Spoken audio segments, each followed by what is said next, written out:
Welcome back, or welcome if you're just joining us. It's the France 24 debate, and we're looking at the riots in Baltimore, the worst since 1968, with the National Guard deployed, a curfew from 10 p.m. to 5 a.m.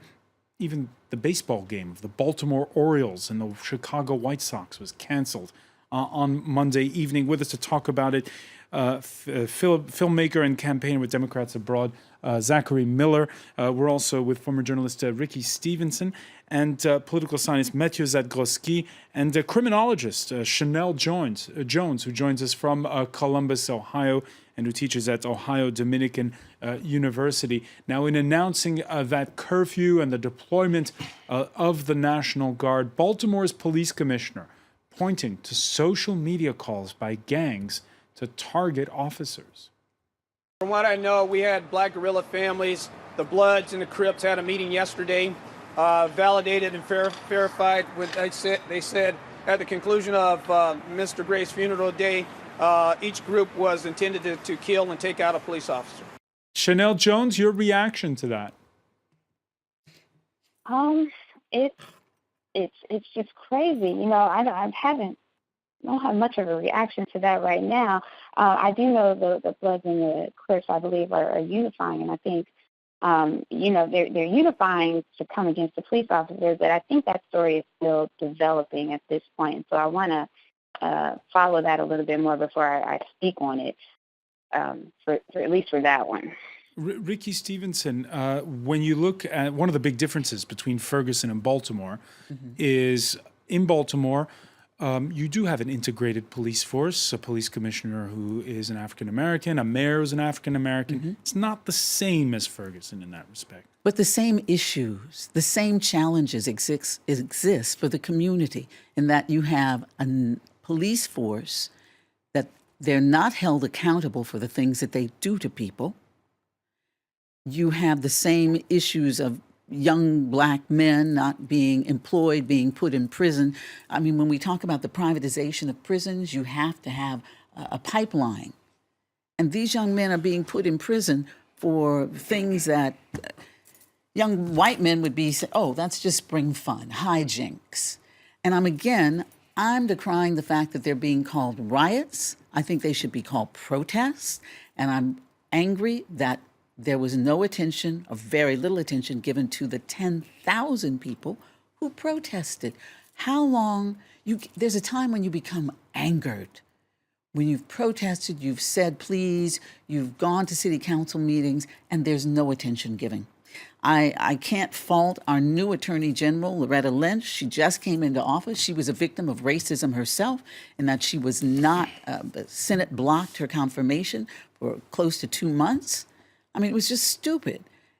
Sorry for using that word, but this woman now has to deal with this issue. And I wish that someone would say enough. The police must be accountable. And I'll leave it at that. Mathieu Zadgroski, the policing task in Baltimore, you have, what is it, a city that used to have 1 million citizens, now has like 600,000. So a lot of people have left. Most of those people who have left are white people, and you have areas where you have extreme poverty. How do you police a city like that? Well, it's hard to answer such a question in in a few words. First of all, I just want to point out the fact that violence is actually declining in Baltimore.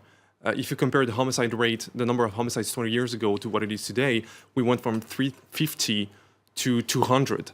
So I would just like to sort of explain that the situation is not as violent as it was. Then how do you police a community like that? Well, obviously, in general, not only in Baltimore, but in general, U.S. law enforcement agencies have made progress in integrating minorities. If you look at the numbers throughout the decades, throughout the 20th century, there has been undisputably progress. I mean, it was not hard to make progress since in 1940, you had only 50 Black police officers across America, okay? Nevertheless, the fact that you have more minorities, more African Americans, more Hispanics within a police department doesn't mean that it's going to change the managerial norms and the police culture. Of course, it's going to improve the legitimacy and the image of a police department, but it's not necessarily going to change the methods if you don't have a top-down reform to once again put community policing in place, to put community relations in place. Explain to us what community policing is. Well, community policing is a philosophy that became popular both among social scientists and some political leaders in the 70s and the 80s that followed basically the 1960 the riots in the 1960s, when it appeared very clearly that it was a problem between ethnic minorities and police agencies. And the point of community policing is actually getting out of a purely reactive approach. You have a crime that's committed, you send a patrol car, and you put more foot patrol instead. Prevention becomes the core of the police department. You organize police community meetings to get feedback from the people. It's really about changing the way policing is done, not only arresting people, not only responding very quickly to emergency calls, but also actually talking to people, being part of the community. In this country, in 2005, we had big riots, and after that, there was talk of community policing because a lot of the rioters were from working-class suburbs, minorities. Right. What's happened with that in this country? Not much. Actually, the thing about France is that community policing is on and off. Every time you have a majority change, a political majority change, there's a change in the policing approach. Community policing, any reform actually, but especially community policing, needs a steady effort because it's about changing an organization and the culture. So you cannot change that in 2, 3, 5 years. It takes years, even decades. There's a city, Richmond, California, has had a magnificent response to community policing. That the police chief has the police going and partnering with those who used to be gang members.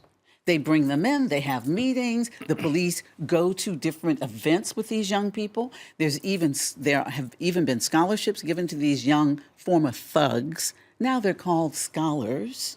The police are encouraged to call them scholars. And they went to Washington, D.C. They're doing different things together. That has led to an immense drop in the crime rate and in the hostility rate in Richmond, California. Well, in addition to figuring out new ways of policing, I think we've got to figure out a new way to police the police. Yeah. Too often, grand juries and prosecutors are reluctant to prosecute police. We saw it recently, though, in South Carolina. We see it every once in a while, and we see it more now that there are actual videotapes of things. But just looking at this situation, this particular case in Baltimore, the man entered the police vehicle, handcuffed, ability to talk and walk. He got out of the police van with a major spinal cord injury. Now, it doesn't take a lot of detective work to figure out that something happened in that police van. And if it had been my van with me and a bunch of my friends in there, and somebody came out of the van and he had a lethal spinal cord injury, we'd be in jail.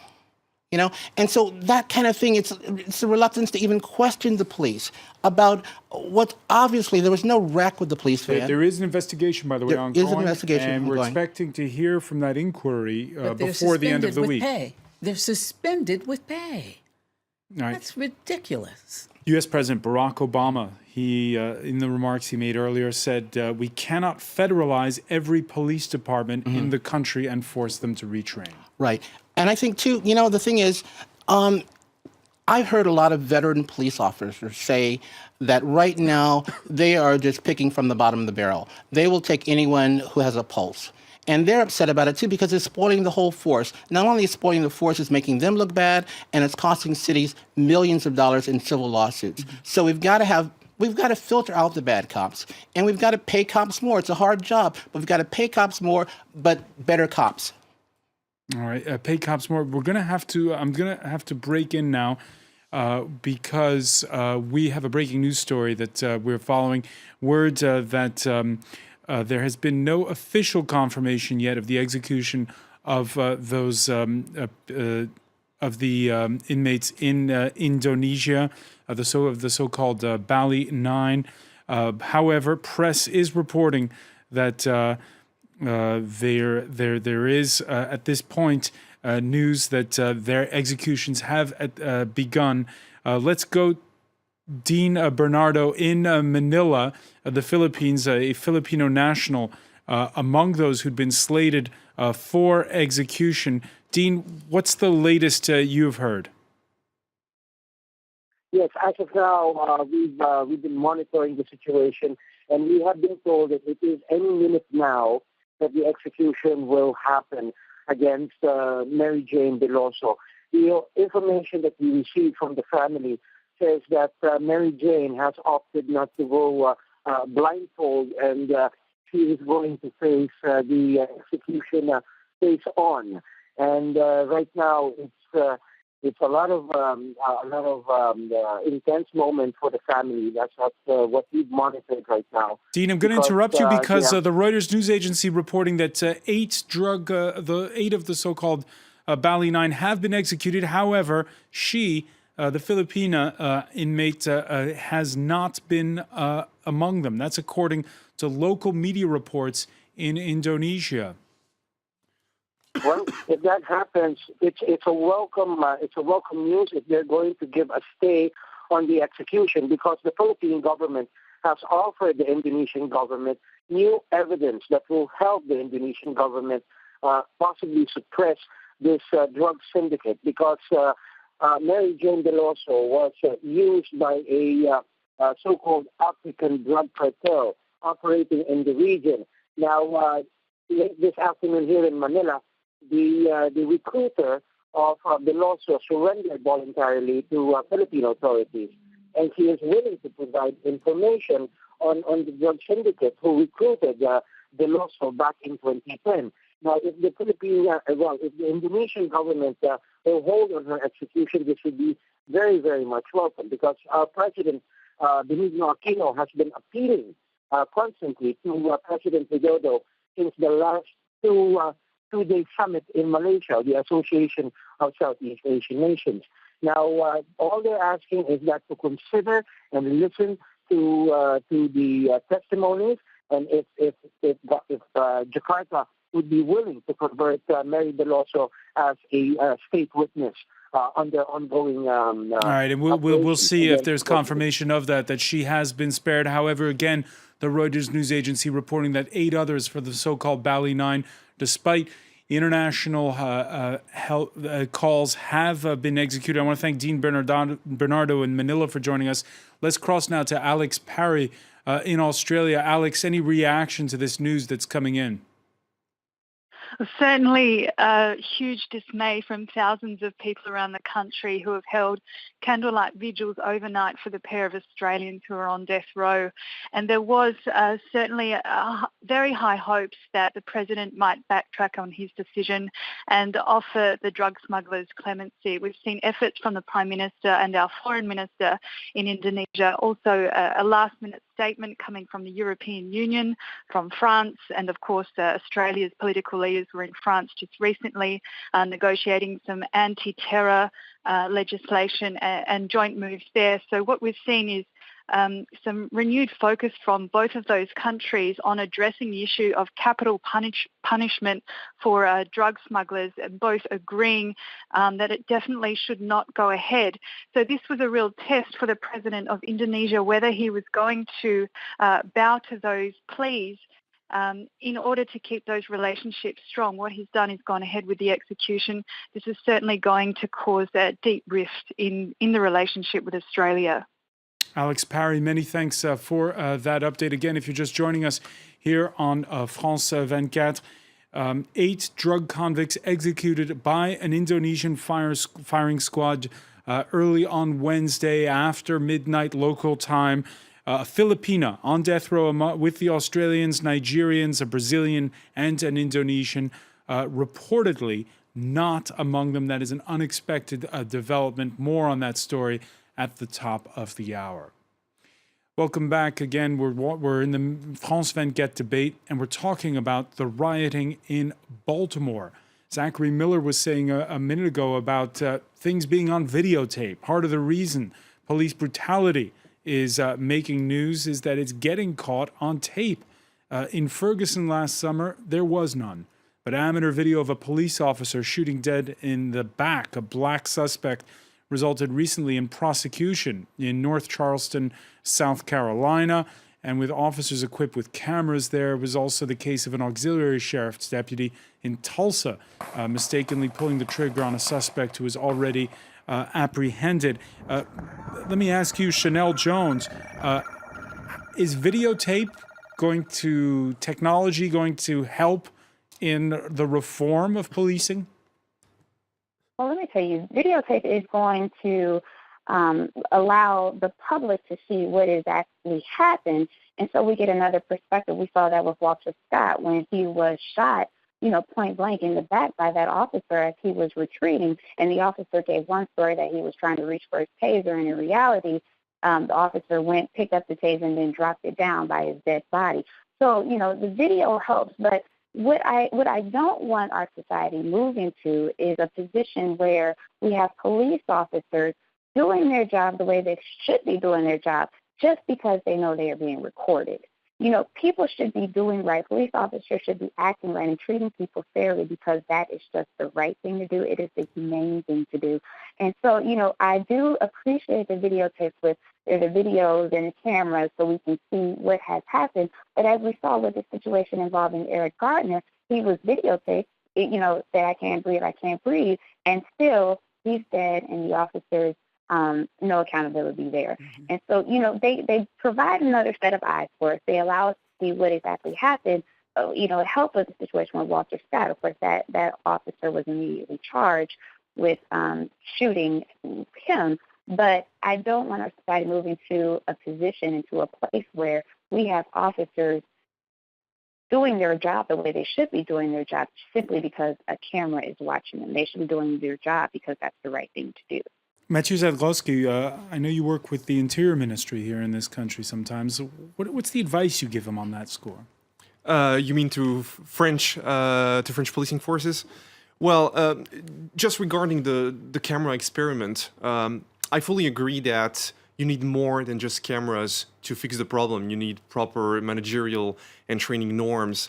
Nevertheless, it's a temporary solution that tends to work in the communities in America where it's been put in place. Complaints for brutality have been reduced by 70, 80, sometimes 90%. And what is actually France is actually testing this system in several pilot zones across the country. There are no results at this point. I mean, I cannot tell you what results it's providing because it hasn't necessarily been studied. But I think it's an interesting initiative. Then, what to do to improve policing in France? It's a very complicated question. I think the problem here lies in the fact that our police forces are extremely centralized and tend to serve more the state, national security things. So it's the opposite of the United States, where each local district has its own police jurisdiction. It's completely different. France has two national law enforcement agencies, the Police Nationale and the Gendarmerie Nationale. The United States of America has 18,000 local police departments, most of them being city or town or, municipal police departments, which makes innovation and initiatives easier than in France, where you have to change everything at the same time. So the advice I would give to the French ministry is give more leeway to the local police directors to experiment new things, especially in terms of community relations. The 18,000 different police jurisdictions, Zachary Miller, your thoughts on having lived in both countries? That's the problem, in a sense. It is so dispersed. There's so many different ideas on methods, on training, that you can have some police departments that are excellent and others that are just totally lacking, and there's no consistent measure. Also, the militarization of police, you went from maybe around 30 or 40 SWAT teams, and now there's thousands of SWAT teams for all kinds of police departments. Police departments who have tanks. What's the point of a police department having a tank? So there's the inconsistency in training and the inconsistency in knowing what to do as far as even getting medical help. Now, the Justice Department is looking at these issues now. What are you expecting them to come up with? I'm expecting them to come up with some guidelines. It's hard for the federal government to implement anything on a local basis to so many police departments, but at least some guidelines and some structure. I just don't see why so many people have to die. Chanel Jones, will jurisdictions around the United States where people are fiercely suspicious of Washington, will they listen to guidelines that come from above the way they do here in France?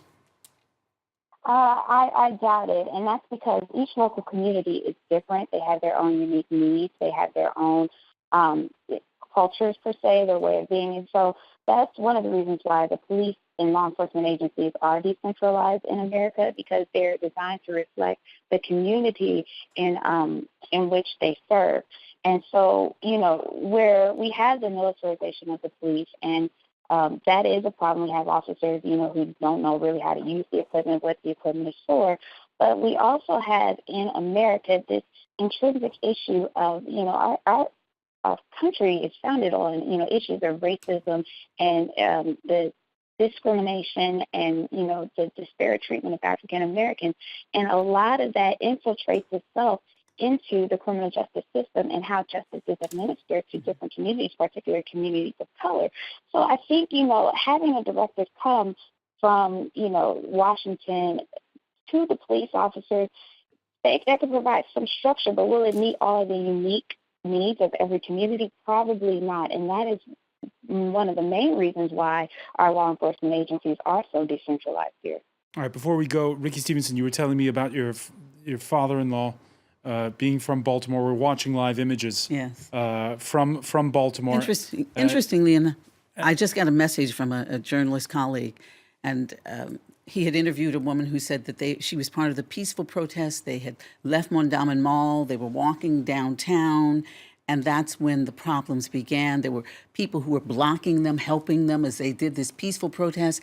And then as they got near downtown, there were whites that began throwing things at them, calling them the N-word, calling those white people who are part of the protest the N-word. And that's when things got out of hand. So when we go back to how did this violent protest begin, I think you have to look at the spark for it. There were I'm going to say it again, 10,000 people peacefully protesting. All right, but what's your reaction when you look at those images that were showing up live there? There are people who will take advantage of a situation. I laugh about the mother whose son was protesting, and she slapped him and said he had on a mask, and she snatched the mask off of him. There are young people who will just go out and do anything. But what is it going to take for Americans, not just black or brown, but for all Americans to say, we've had enough of this? Why is it that some man can be beaten by police, a white man who had stolen a horse, and he gets a, $650,000 settlement like that a week after it's happened? And yet there's so many black men who are being killed and the police are acquitted.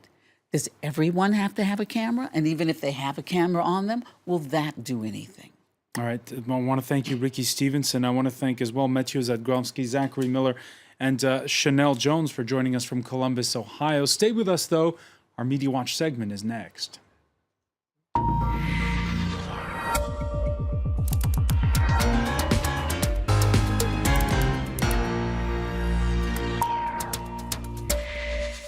All right, we're joined by James Creedon.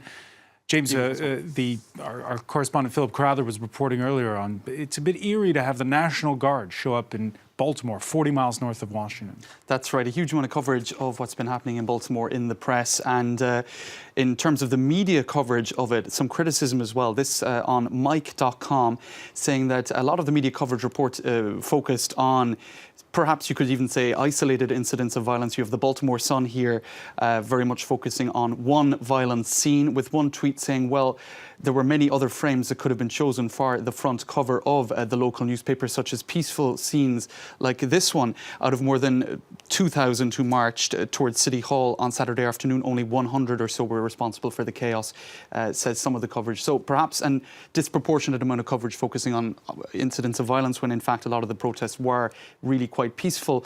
Also, to focus on the riots themselves is to miss the point, according to much of the coverage. TheAtlantic.com with this report, The Brutality of Police Culture in Baltimore. Connor Friedersdorf says that regardless of the outcome of this particular case, the general grievances of those protesting are valid. And he points to a report in the Baltimore Sun, which from, I think it was... Last December. That's right. And in that report, you have a catalogue of incidents of police violence. A 65-year-old church deacon who was rolling a cigarette who was beaten, a grandmother's bones who were broken, a pregnant woman who was violently thrown to the ground. So it's not just 20-something men, it's a whole range of people. The police paying out settlements, $5.7 million worth over 4 years. That's right, and 100 people who won court judgments or settlements related to allegations of police brutality. And as that report says, what tiny percentage of incidents of police brutality actually result in court judgments. So a drop in the ocean, you could say. So a lot of coverage of that. Again, in The Atlantic, focusing on the whole issue of violence, there's this quite interesting report entitled Non-Violence as Compliance. And what the report says here is that when non-violence is preached by the representatives of the state, while the state doles out heaps of violence to its citizens, it reveals itself to be a con. And none of this can mean that rioting violence is correct or wise, but wisdom isn't really the point tonight. And he uses the illusion, the author of this article, of a forest fire. Is a forest fire correct or wise? It's just an illustration of the status quo, so to speak. All right, James Creedon, many thanks for that. I want to thank our panel once again. Thank you for being with us here in the France 24 debate.